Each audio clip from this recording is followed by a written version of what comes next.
Good morning, everybody. Welcome back through installment of Scott Selections here for Friday, April 25th. For again, today's play of the day, quick recap what happened yesterday. Had a nice win in hockey with Brady Tkachuk over 3.5 shots on goal at minus 130 on DraftKings. He had 3 shots in the first period, then scored in the third period, finished with 4. Nice win. Look for the winner here on Friday. For the extra play, the reminder, check out the winners, Whiners, and sets. So set to expert picks. When you do so, use the promo code WE H4US25 to get a core purchase. Plus a reminder, hit the like button, subscribe to the Winners, Whiners, and the Stat Salt YouTube channels. For the play, though, going to basketball, going to match between the Pacers and the Bucks, taking place at around 8 p.m. Eastern Time. And for this game, we're the player prop, go with Bobby Portis over 13.5 points at minus 105 on BetMGM. Time recording of 1:30 a.m. Eastern Time. So Cubs going to go with the Portis points here in this game. First reading's been good lately. He's had at least 14 points in 4 of his last 5 games. He also had a solid outburst. He had 28 points in Game 2.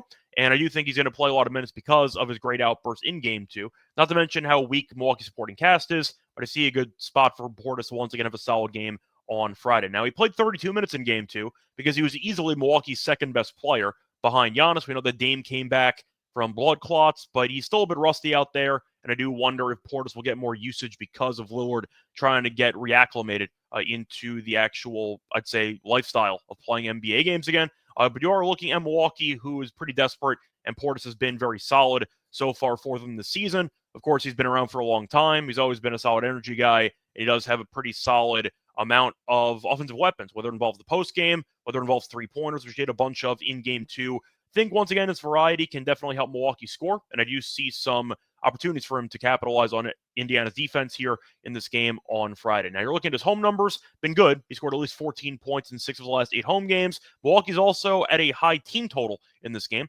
Milwaukee's team total set at 117.5. So I see a good spot once again for Milwaukee to get to 120 potentially. And if that happens, Portis definitely should finish with at least 14 points in this game.